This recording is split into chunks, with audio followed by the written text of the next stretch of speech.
Hello दोस्तों, स्वागत है आपका अपने यूट्यूब चैनल एग्जाम गुरु में। तो दोस्तों, इंडियन कोस्ट गार्ड से रिलेटेड आज मैं आपको टॉप 25 साइंस के क्वेश्चन कराएंगे। ठीक है, तो एक मिनट रुक जाएगा। साइंस के यहाँ पर टॉप 25 क्वेश्चन है जो आपके प्रीवियस ईयर क्वेश्चन पेपर है, और कुछ क्वेश्चन आपके जो 25 से 28 के बीच आपका एग्जाम में 5-6 दिन बाद तो उसमें आ सकते हैं, क्योंकि इंपॉर्टेंट क्वेश्चन को यहाँ पर मैंने छाट के लिया है। तो भाई वीडियो स्टार्ट करते हैं।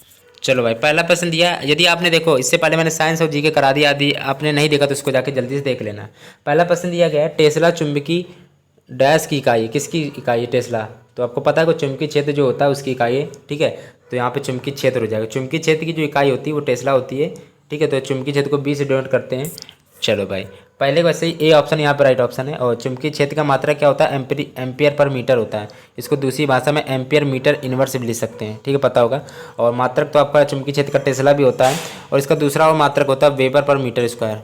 वेबर पर मीटर स्क्वायर, तो ऑप्शन में जो भी आया तो आप समझ सकते हैं। और इसका वो क्या होता है विमर्श होते आप लोग पढ़ लेना। ठीक है, Mt-2 A-1 होता है। क्या होता है? Mt-2 A-1, Mt-2 A-1 होता है। चलो भाई, अब स्टार्ट अगला देखते हैं। बोतल के अंदर पानी जमने से वह बताइए जरा। तो दूसरा नंबर प्रश्न है, राइट ऑप्शन क्या होगा इसका? B option. क्योंकि जमने पर जो पानी का आयतन है, जैसे कि पानी जब जमता है तो उसका जो आयतन होता है वो बढ़ जाता है, तो जिसके कारण बोतल वो फट जाती है। इसका रीजन सिंपल सा है। अगला प्रश्न देखते हैं, तीसरा नंबर है, परमाणु के केंद्र को क्या कहा जाता है? तो परमाणु के केंद्र को न्यूक्लियस कहा जाता है। तो यहाँ पे बी ऑप्शन, यहाँ पे तीसरे का बी ऑप्शन यहाँ पे राइट ऑप्शन हो जाएगा। ठीक है, चलो भाई अगला प्रश्न देखते हैं। परमाणु के केंद्र को क्या कहा जाता है? न्यूक्लियस कहा जाता है। ये सब आपको याद कर लेना। BCG का टीका किस रोग की रोकथाम के लिए दिया जाता है? चौथा नंबर प्रश्न है, तो सबको आता होगा, टीबी के लिए। ठीक है, चलो टीबी के रोग के लिए दिया जाता है BCG का टीका। ठीक है, अब अगला क्वेश्चन देखते हैं। बैरोमीटर पाठ्यांक में, बैरोमीटर दाब मापता है। ठीक है, बैरोमीटर पाठ्यांक में अचानक अगर कोई गिरावट आ जाए तो मौसम की कौन सी दशा सूचित होती है? अचानक जब गिरावट आती है तो कौन सी होता है? ये सबको पता होगा। पाँचवें का ये ऑप्शन, तूफानी मौसम। ठीक है, गोबर गैस में मुख्यतः क्या होता है? छठा नंबर प्रश्न है, गोबर गैस में मुख्यतः क्या होता है बताइए जरा। तो गोबर गैस है तो उसमें क्या मुख्यतः होता है? मेथेन होती है। ठीक है, ये पढ़ लेना आप लोग। मेथेन 55% होती है उसमें। ठीक है, पढ़ लेना। और आपको ये चीज़ इसमें बता दी, थोड़ा इंपॉर्टेंट था। अगर अचानक गिरावट आती है दोस्तों तो तूफानी मौसम है। ठीक है, अगर धीरे धीरे गिरावट आती है तो आपकी मतलब कि वर्षा होने वाली, बरसात होने वाली है। ठीक है, अगर बैरोमीटर में जो पाठ्यांक ऊपर की ओर बढ़ता है तो मौसम आपका साफ रहेगा।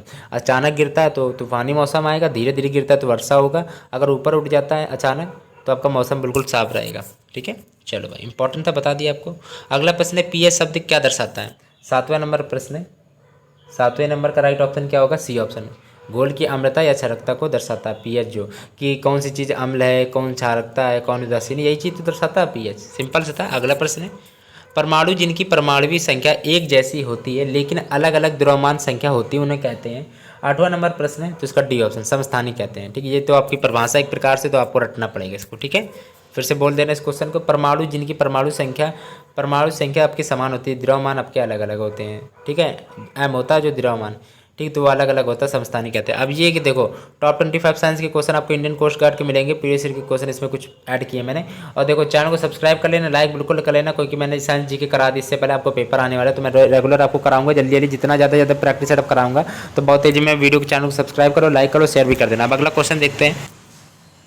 अगला प्रश्न है 9वां नंबर, प्रथम श्रेणी के उत्तोलक का उदाहरण है। 9वां नंबर प्रश्न है, राइट ऑप्शन इसका क्या होगा? तो इसको याद कर लेना, कैंची होता है। ठीक है, चलो भाई याद ही करना पड़ेगा इसमें। बर्फ़ की तुलना में कंक्रीट फर्श पर, ये जो कंक्रीट फर्श है उस पर चलना आसान क्यों है? 10वां नंबर प्रश्न है, तो 10वें का राइट ऑप्शन ए पार्ट है। कंक्रीट बर्फ से ज़्यादा घर्षण प्रस्तुत होती है इसलिए। ठीक है, इसलिए उसमें आसान होता है चलना। हीरा चमकीला दिखाई देता है, इसका कारण क्या है? तो इसको कारण आप लोगों ने पढ़ा होगा फर्स्ट ईयर में, और वैसे भी आपको पढ़ा चुके हैं, एयरफोर्स में भी आ चुका है ये क्वेश्चन। तो 11वें का डी ऑप्शन है, पूर्ण आंतरिक परिवर्तन कह सकते हो, टोटल इंटरनल रिफ्लेक्शन के कारण। ठीक है, पूर्ण आंतरिक परिवर्तन के कारण आपका जो हीरा होता है वो चमकीला दिखाई देता है। ठीक है, ये सब आता होगा। अगला प्रश्न देखते हैं, निम्नलिखित में से कौन सी धातु नहीं है? 12वां नंबर प्रश्न है, तो इसका राइट ऑप्शन क्या होगा? 12वें का बी ऑप्शन, हीलियम है जो आपकी, वो धातु नहीं है। ठीक है, चलो भाई तो 12 का यहाँ पे बी पार्ट यहाँ पे राइट ऑप्शन हो जाएगा। ये तीनों धातु हैं। ठीक है, अगला प्रश्न है। चलो भाई अगला प्रश्न देखते हैं। यहाँ पे 1 से लेकर 12 तक मैंने छाट छाट के क्वेश्चन लिए, फिर 1 से लेके 12 तक क्वेश्चन है, ठीक है। 25-24 क्वेश्चन लगभग। एलपीजी का मुख्य अवयव है, 24 क्वेश्चन यहाँ पे देखने को मिलेंगे, ठीक है। अब ये कि एलपीजी का मुख्य अवयव क्या है, तो पहले का डी ऑप्शन ब्यूटेन होता है। ये क्वेश्चन बहुत ज़्यादा पूछा था इंडियन कोस्ट गार्ड में, तो इसको याद कर लेना। समस्थानिकों में भिन्न होती है, तो दूसरा नंबर प्रश्न है, अभी आपको बताया था क्वेश्चन, तो न्यूट्रॉनिक संख्या भिन्न होती है, ठीक है। और चलो अगला देखते हैं। सिल्वर फास्फेट का सूत्र है, तीसरा नंबर प्रश्न है, तो ये तो सूत्र आपको याद करना पड़ेगा। सिल्वर है तो एजी तो जरूर आएगा, ठीक है। फास्फेट है तो A3 तो जरूर आएगा, ठीक है, ठीक है। ये तो आपको आता होगा। तो फास्फोरस में पी भी होता है ना, तो आपका Ag3PO4 होता है। ये आपको याद ही करना पड़ेगा सूत्र इसको, ठीक है। सिल्वर फास्फेट तो Ag3PO4 होता है। तीसरे का ए ऑप्शन राइट है। सिरके में कौन सा अम्ल उपस्थित होता है, चौथा नंबर प्रश्न है। सिरके में कौन सा अम्ल प्रस्तुत होता है, मतलब पाया जाता है। चौथा नंबर प्रश्न का सी ऑप्शन एसिटिक अम्ल, चौथे का सी ऑप्शन यहाँ पर राइट ऑप्शन हो जाएगा, ठीक है। चलो भाई अगला देखते हैं। अचार में भी डलता है ये, ठीक है। खट्टे पदार्थों में जैसे अचार, चटनी, ठीक है, इस्तेमाल किया जाता है। कार्बन डाइऑक्साइड CO2 को चूने के पानी में प्रवाहित करने पर दुधिया होने का कारण निम्नलिखित यौगिक का बनना है। पाँचवा नंबर प्रश्न इसका क्या होगा, चलिए तो पाँचवा का राइट ऑप्शन क्या होगा बताइए जरा। चलो तो बी ऑप्शन CaCO3 हो जाएगा, ठीक है। चलो अगला प्रश्न है, जब सल्फर डाइऑक्साइड को जल में विलय करते हैं तो कौन सा अम्ल मिलता है। छठा नंबर प्रश्न है, तो राइट ऑप्शन इसका ए पार्ट सल्फ्यूरिक अम्ल, ठीक है। इसको याद कर लेना। सल्फ्यूरिक अम्ल H2SO4 होता है, ठीक है। अब सल्फर डाइऑक्साइड को SO2 को जब आप जल में मिलाएंगे, ठीक है, H2O में सिर्फ देखो सिंपल से दिया गया आपका सल्फर डाई SO2 होता है। अब जल से मिलाएंगे मतलब H2O, तो हो जाएगा क्या, इसका टूम क्या निकलेगा, कौन सा निकलेगा H2S, ये O फिर 4 हो गया, ठीक है, SO4 सिंपल से था, ठीक है। अगला देखते हैं। दाढ़ी बनाने के लिए किसको काम में लाते हैं। दाढ़ी बनाने में कौन सा दर्पण है, उत्तल लेंस, बताइए क्या होगा आपका। सातवें नंबर प्रश्न का अवतल दर्पण, दाढ़ी बनाने में अवतल दर्पण, ये कल ही मैंने आपको इंडियन कोस्ट गार्ड की जीके में केवल पढ़ाया था, ठीक है। मरीचिका प्रकाश की किस घटना को उदाहरण है, मरीचिका आपको बताया अभी तो तारे का हीरे का चमचमाना इसी का कारण है, ठीक है। तो आठवें का D option, total internal reflection के कारण हीरा चमकता दिखाई देता है, हम लोगों को प्रतीत होता है, उसी कारण मरीचिका में भी यही होता है, ठीक है। चालक के प्रतिरोध का मात्रक है, नवा नंबर प्रश्न है, तो नवे का सी ऑप्शन ओम है। प्रतिरोध का मात्रक ओम ऐसे भी लिख के आ सकता है, ठीक है।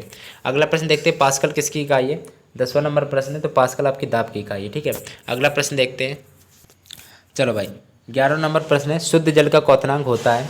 11वां नंबर प्रश्न है, तो बी ऑप्शन, शुद्ध जल के जो क्वथनांक होता है 100 डिग्री सेल्सियस पर होता है। अगला प्रश्न है, एक वस्तु द्रव में तैर रही है, चलो अच्छी बात है, तैर रही है, यदि इस पर उत्प्लावन बल लगाया जाता है तो क्या होता है। 12वां नंबर प्रश्न है, तो बताओ क्या हो, तो वस्तु के भार से अधिक होगा, तो उत्प्लावन बल कैसा लगेगा, वस्तु के भार से अधिक लगेगा। चलो कोई वस्तु जैसे मतलब पानी जैसे कोई चीज़ तैर रही है मान के चलो, ठीक है, उत्प्लावन बल कैसा लगेगा, तो वस्तु के जो भार है उससे अधिक ही लगेगा, ठीक है।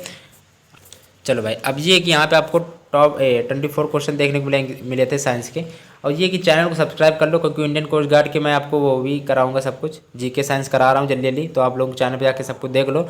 अब वीडियो अच्छा लगा तो लाइक जरूर कर देना।